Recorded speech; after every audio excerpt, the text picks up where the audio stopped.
O Senhor esteja com todos. Ele está no meio de nós. Proclamação do Evangelho de Jesus Cristo segundo Mateus. Glória a vós, Senhor.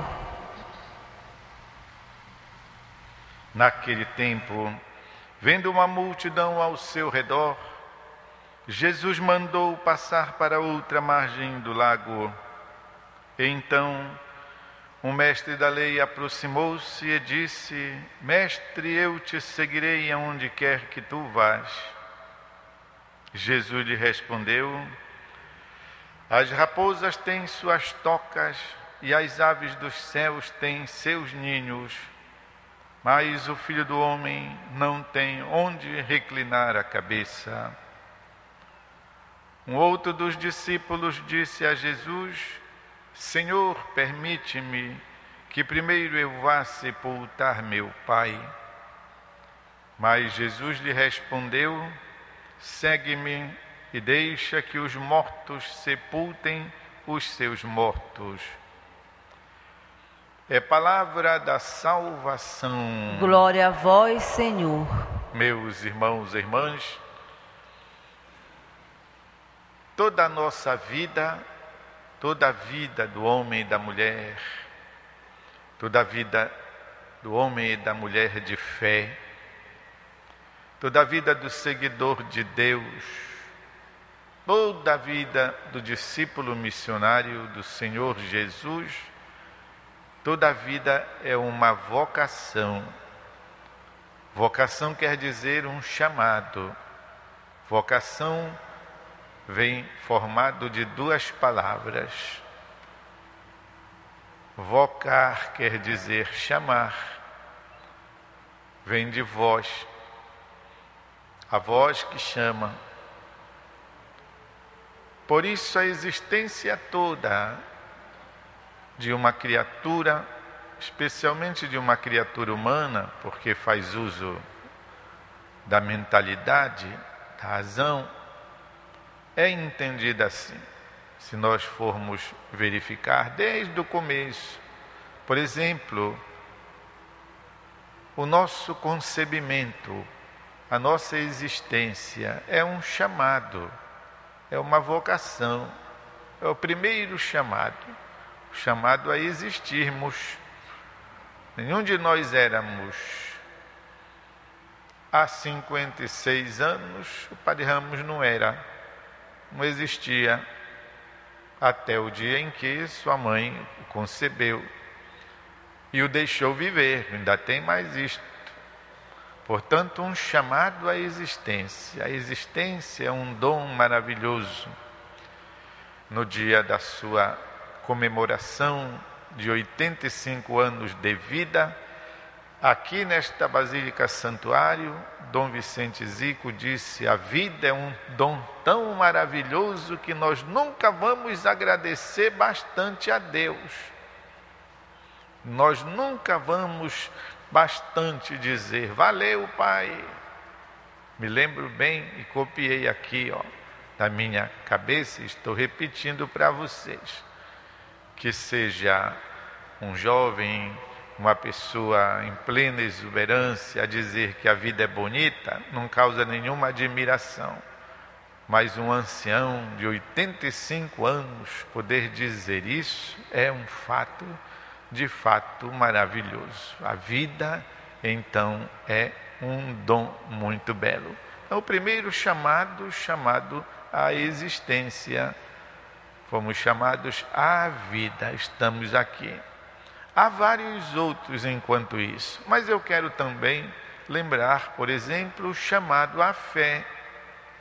Podíamos ter nascido lá pelo meio da China, lá pelo meio das Arábias, e termos nascido então sem a religião cristã, sem a fé cristã. E nascemos nós aqui, no Brasil, nascemos aqui na Amazônia. Nascemos aqui em plena efervescência da devoção mariana à Virgem Mãe de Nazaré. E isso então nos propiciou uma educação, uma catequese, uma formação cristã e particularmente mariana. Esse é também um chamado, o chamado talvez o mais importante da nossa existência, é o chamado à fé. Nos foi anunciado um dia um Cristo que morreu e ressuscitou por nós, nascido da Virgem Maria, não descido de paraquedas, mas nascido de Maria Virgem.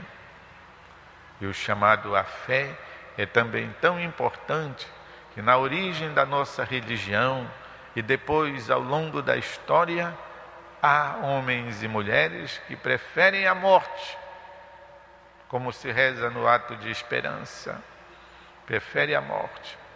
Quero antes perder tudo que vos ofender. Preferem, pois, a morte do que abandonar a sua fé em Cristo Jesus, nosso Senhor. Tudo menos um grãozinho de incenso que deveriam queimar para outra divindade, jamais. Então, o chamado à fé, que talvez não seja para vivermos este testemunho do martírio na sua mais alta expressão, mas também para vivermos, e isso ainda é importante, viver a fé na simplicidade do cotidiano, viver a fé no dia a dia, viver a fé naquelas situações que muitas vezes vão nos matando devagar.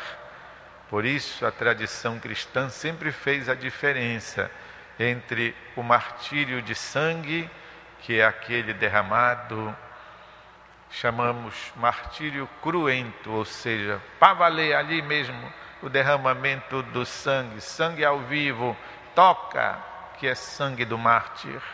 Esse é o martírio cruento, diferentemente do martírio incruento, que quer dizer aquele no qual não há um derramamento de sangue, mas o pobre coitado todos os dias padece aquele sofrimento, de modo que o dele é também considerado, a dela também é considerado um martírio sem versação de sangue.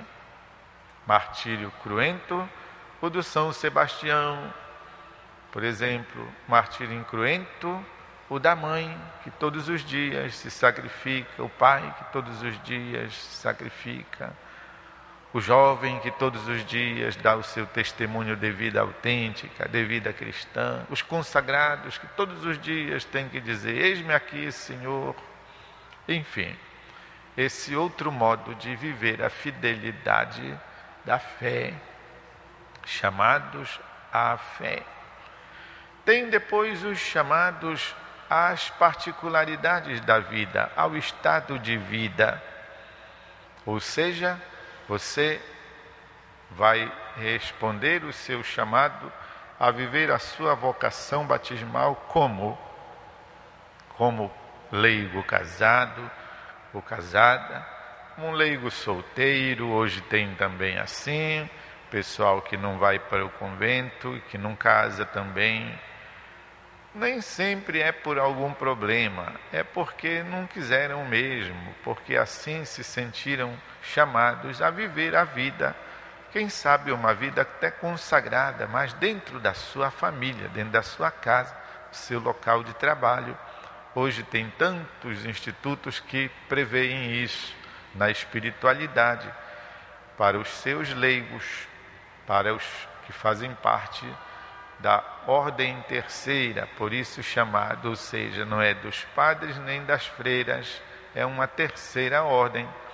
E hoje chamam de vários modos de aliança, chamam de vivência no próprio estado de vida na família, como quisermos chamar, tem também esse modo de viver. Você vai se consagrar assim. Pode ser o da vida consagrada em uma congregação religiosa. Não, eu prefiro ser irmã Angélica, prefiro ser irmã Santa Catarina, prefiro ser irmã de Santana, prefiro ser irmã de Santa Teresinha.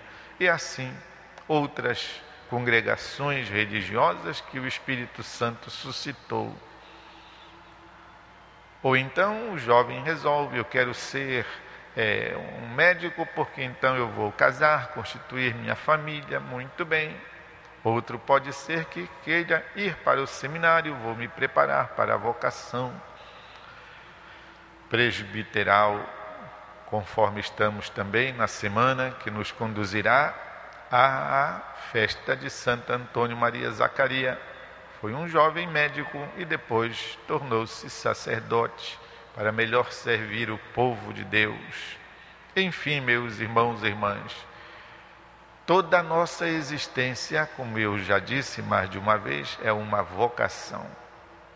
Mas tem uma vocação que é para todos igualmente e cada um no seu estado de vida. Cada macaco no seu galho deve, no fim das contas, vivenciar esta vocação, que é a santidade. Um tempo se pensava que a vocação fosse só para os consagrados, para os sacerdotes, para os ministros da igreja. Não. A santidade é uma vocação para todos. Todos somos chamados e tem mais. Todos recebemos a graça para responder a este chamado. E se porventura não prestarmos atenção para essa vocação, estamos perdendo tempo nesta terra. E tudo aquilo que fizermos não passará de vaidades, quando não são coisas ridículas. Se não prestarmos atenção para esta vocação última, chamados à santidade, ou seja, a darmos o testemunho de Cristo que assumimos no nosso santo batismo. Por que o Padre Ramos hoje foi buscar estes fundamentos? Para explicar o trecho do Evangelho. Jesus que chama. Jesus que chama. A pessoa se oferece, Jesus parece dar nela um banho d'água fria. Não é isto? Mestre, eu te seguirei. Jesus diz, olha, as raposas têm buraco, as aves têm ninhos, o Filho do Homem não tem onde reclinar a cabeça. É presente aqui uma espécie de uma advertência. Não é dito que a pessoa tenha ido embora. Pode ser que ela tenha dito, eu sei disso, e tenha acompanhado Jesus. Mas ele avisou, chamou atenção. Ou seja, a vontade de seguir Jesus moveu aquele coração. E ele então vai atrás do mestre e diz, aonde quer que tu vais. Quem sabe, ele já sabe que, seguindo Jesus, ele vai ser levado até a cruz. E depois o outro, ao contrário, que Jesus chamou, vambora, e ele disse, meu pai ainda está sendo velado lá no meio da casa. E Jesus, com autoridade, diz, deixa, tem quem enterre ele. Tu vens para o trabalho que eu te designei. Nós vemos aí a plena autoridade de Jesus. Ou seja, diante da voz que chama, o homem deve responder. Não tem pretexto para dizer alguma coisa que adie, que entretenha, né? Não, Jesus diz, vem logo anunciar o reino de Deus. Pois é, meus irmãos e irmãs, vamos iniciar o novo mês de julho. Hoje estamos dizendo obrigado, Senhor. Vamos começar a nossa nova semana. Assim, espertos, aptos, com vontade de prosseguirmos a nossa caminhada de vivência e prosseguirmos a nossa resposta positiva ao Senhor, como convém de fato a discípulos missionários. Eis-me aqui, Senhor. Vamos fazer um instante de silêncio, de modo que alguma coisa disso possa iluminar a nossa cabeça e o nosso coração.